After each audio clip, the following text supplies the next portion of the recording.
Gentlemen, it's honesty time. It's time for every man in this room to be as honest with me as possible. By a round of applause, how many of you have tasted your own cum? Oh, you fucking lying pieces of shit! You fucks! I know each and every one of you is lying. I'm not talking about on purpose, you fucks! I'm not saying you like reached down and grabbed a 3-finger pinch, popped in your mouth like a big league chew, you psychopaths. I'm just saying, dude. Some accidents happen sometimes, you know? Maybe you didn't realize your dick was Spider-Man. You were laying down, you got a rope to the face. I don't know. Shit. Accidents happen, dude. Just be honest. Come on. We've seen enough terrible comedy in here tonight to be honest with each other. Don't worry, it continues. But, yeah, man. Just be honest with me. Like, I'll be honest, like, recently, my cats have been fucking with me. A lot. They've been really fucking with me, dude. Like, they've been making monkey sounds outside of my bedroom. Yeah, ever since they found out about my irrational fear of getting Jumanji'd. Yeah, dude, it's not a joke. It's just reality. It's how my life is going right now. That's the biggest fear I have.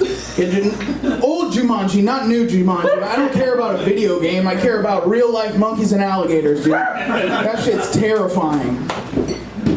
Yeah, man. Whenever I go to a restaurant, I usually like to yelp as soon as I'm done with the meal. So, like, I'll just put the fork and knife down and just, ah! That was a really good steak! That was a really good steak, man. Yeah, dude. So, if you ever feeling like it, try that out. This has been a really fun room tonight. You guys were super awesome. Thank you guys for sticking it out.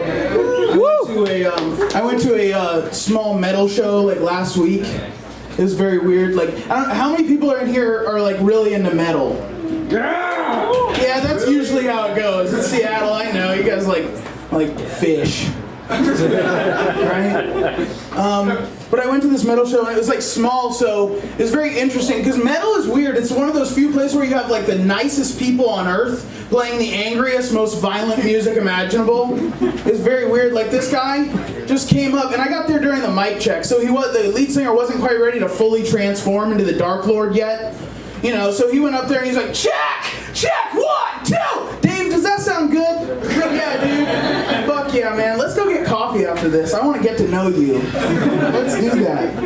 It was so weird, man. And then another weird thing about the metal show is like metal singers can address their audiences in like heinous and absurd ways that I can never speak to you guys. Like, this lead singer, after he says that, he comes out and he goes, "What's up, you cocksucking necrophiliacs?" And I was like, whoa, man, relax. It's only been like a week, I promise. I'll stop going to the morgue, I swear. But, yeah, it's just weird. And then also, there's Christian metal, which is just an oxymoron in and of itself. Because a Christian metal singer goes out, does that exact same stuff, and then he just comes out and he's like, middle of his set, he's like, "Let's fucking pray!" And I'm like, what the fuck did you just say to me? You say, "Let's fucking pray"? You can't, those don't go after each other. That's not how that works. I was absolutely baffled. It didn't make any sense to me.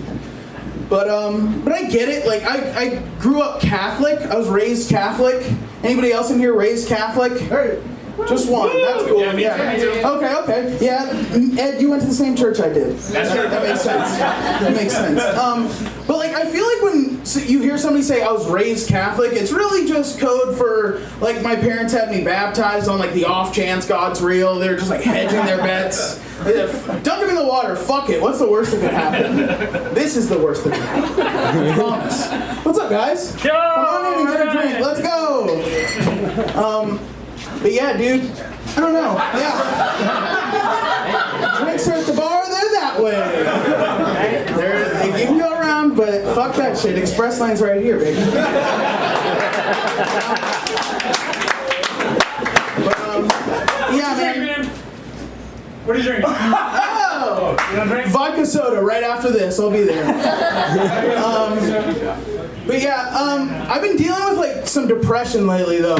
It's kind of weird. I've been dealing with a little bit of depression, and it's funny because like for me, I don't know if this happens to any of you guys, but for me, like when I'm dealing with depression, I don't know that I'm depressed until I witness myself in the middle of like an act that is so disgusting and just absurd that I'm like, oh, it's depression. It's a me problem. It's not life. Life isn't terrible. I just have a chemical imbalance in my brain right now. That's cool. Like the other day, I found myself. I realized I was depressed because I thought life was just going terrible, and then I realized I'm in bed at 2 p.m. with the shades drawn, and I'm watching Bad Boys 1 and 2 back to back. Yeah. And like, let me clarify, like, if you watch Bad Boys 2, like, that's not that big of a deal. Like, you can watch Bad Boys 2, it's a great movie. You know, the characters are developed, the plot's really nice. Michael Bay did a fantastic job. But if you find yourself watching that piece of shit Bad Boys 1, that's how you know, man. If you have the absolute, like, if you don't care about life enough to spend 2 hours watching Bad Boys 1, you've got a serious issue. You should see a therapist today. Like, today. But yeah, man, let's see. I feel like, personally, I hate music festivals. But like, I love the things that go on at music festivals. Like, the people bug the shit out of me, but like, the fun carnival rides are awesome. Like, if we could just get like a naked merry-go-round in Gasworks Park, I'd be fucking set. I'd be so psyched about that, dude. Yeah. I need to know, like, ladies, help me out with this. So, like, I feel like there's just an imbalance in the dating world right now, and I feel like it's kind of fucked up, because like, guys get to look for what they want in a woman, but girls just have to like look for red flags and make sure they avoid that shit. Like, as a guy, for me, like, if a girl has her nails painted or her nails match her outfit, that's fucking choice. Like, good for you. That's so much more effort than I ever would put into myself. But girls just have to like look out for like danger signs, like, does he have tribal tattoos? Is his credit score below 600? Like, it sucks, man. I feel for you guys. Like, the dating scene is fucked up right now, man. Like, I've been on Tinder lately, and like, I just have like a couple gripes with Tinder. Just a couple. And they're definitely me problems. They're not Tinder problems, they're me problems. But like, for instance, like, it really bugs me, like, it's a pet peeve of mine that a girl can totally write, like, likes long walks to the fridge in her Tinder bio, and it's like cute and hilarious. But when I write likes long walks to the fridge in my Tinder bio, I'm just a fat ugly slob who lives with his mom. Like, joke's on you, motherfucker. She's in the hospital. I have the house to myself. Eat a dick. But yeah, dude. And then, like, also, I just feel like Tinder and I need to get on the same page as far as, like, what kind of girls are actually gonna swipe right on all this. You know what I mean? Like, Tinder just keeps throwing these, like, unattainable dime pieces in front of me, and, like, I'll swipe all day. Nothing's gonna happen, Tinder. Nothing's gonna happen. Like, I need you to throw me some thick sixes who like chicken nuggets and getting their butts licked, dude. If I can get my hands on like 10 of those, we'll be set. I'll be fine for the next year. But Tinder just thinks I'm out here like Leonardo DiCaprio taking ballet girls out of my yacht. It's a blow-up tube. And we go out on a river. And we don't take pictures. But yeah, dude, it's a total fucking mess. I'll tell you that right now. Like, but at least I'm like, I find myself, like, I think negative thoughts like that until I see myself, like, until I meet somebody who's like definitely in a worse situation than I am. Like my buddy, for instance, he's 25, he's my age, and he's never had sex. He's a total virgin. And I talked to him about it, and I'm like, but don't, like, what are you doing, man? He's like, Dane, I just want it to be special. And I said, dude, I hate to break it to you, but nothing in the first year at all is gonna be special. Like, awkward, maybe, uncomfortable, almost certainly, but not special. Like, it's not gonna be fun. Like, you just gotta get through it. Like, 365 days of terrible sex, and hope that these girls don't, like, read a blog about you. I don't know, man. But yeah, dude, it's like, let's see. So you see this jacket, you guys? This jacket is, I really love this jacket, personally. I've had it for a couple of years. I really, really, really love this jacket. But I realized that I have to get rid of it. Turns out that this is an absolute and total fat guy jacket. Yeah, it sucks, and some of you skinny people don't understand that problem. You're just like, oh, all clothes look good on me. I'm delightful. I can be a mannequin. It's fine. Fuck yourself, man. I was walking through Pike Place the other day, and this is how I found out that I had to get rid of this jacket, dude. I was in Pike Place the other day, and I was walking through, and I'm just walking, and I see one fat guy walking towards me, same fucking jacket. And one fat guy does not a fat guy jacket make. That, you know, it's okay. We can handle one. We can deal with one. It's fine.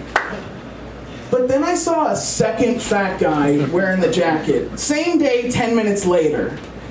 And now we've got a problem. Because a new fat person would just be like, oh, fat guy's jackets, da da da da. But I, as an experienced fat guy who's had many a clothing item go out of style because it became a fat guy clothes, knew exactly what was going to happen next. 5 minutes later, a third fat guy walks right past me wearing this fucking jacket. I took it the fuck off. I put it in my car. I said, I will be cold for the rest of the night. I do not care, but I'm not going to be walking around the same place with 3 other fat guys wearing this jacket. It's not going to fucking happen, dude.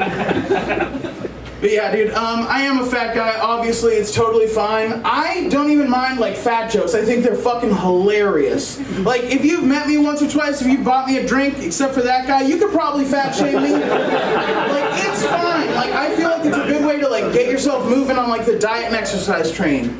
Like, you can fat shame me, it's fine. You don't have to worry about me going home and, like, breaking a rafter, trying to hang myself or anything like that. We're gonna be okay, you guys. We're gonna be okay. But being fat, you know, I've started to try to really look on the bright side of things. Like, for instance, like the other day I was looking at myself in the mirror as I usually do. And I was just staring at myself. I said, Dane, you fat, ugly piece of shit. You have beautiful eyes. And a pretty mouth, too. Fuck. You know, just bright side, you know? Like, I could never, ever be a personal trainer for very obvious reasons, and you can all tell. Nobody here would hire me for that. But I definitely could have been the guy who got Christian Bale fat for the movie Vice. Like, that's Dick Cheney. That's Christian Bale from The Machinist going into Dick Cheney fat. That's professional level weight gain. I can handle that. I'm a professional. We can do it, dude. Yeah, man. It's a wild ride being fat. It's a wild ride, and you guys just won't understand until you put on about 105 pounds. Like, for instance, like, my entire life, since I was young, I've been taking shits the size of like a 45-year-old drinker's shits. Like, I'm talking serious grumpers, dude. Real motherfucking boots. And this happened when I was young, too. Like, and you guys don't know the plight, man. Like, I would, like, when I'm going over to my friend's house, the one whose mom just installed the low-flow toilets, if I got a buzzer beater knocking on the back door, I'm not gonna make it home, dude. I'm not gonna make it. I'm gonna have to clog a toilet and go home without dinner. Which is inherently the worst possible scenario for a fat kid. It's terrible. Dude, it's a wild fucking ride, man. And then, like, so the best piece of advice that I could possibly give you guys is keep fat friends around.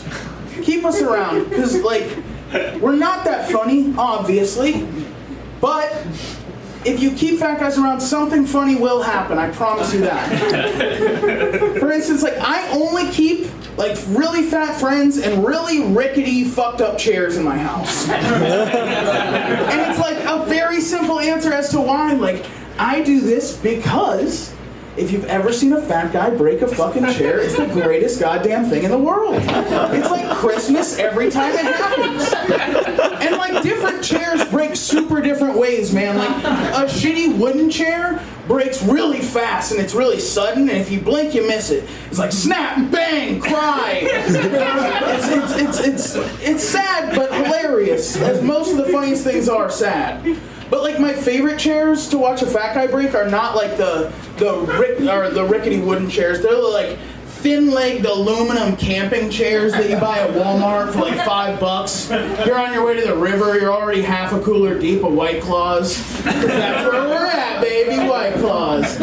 You know, you're like already drunk, you're grabbing one of those. That's the kind of chair I love to watch a fat guy break. Because it doesn't just snap or bang or fall. Like it's like the Joker said about killing a guy with a knife as opposed to a gun. You get to see the emotion.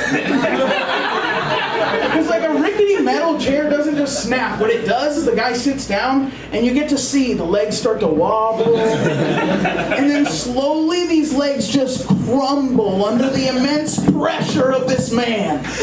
And as he drifts to the ground, you get to just watch all the self-respect drain out of his face. It's so amazing, dude.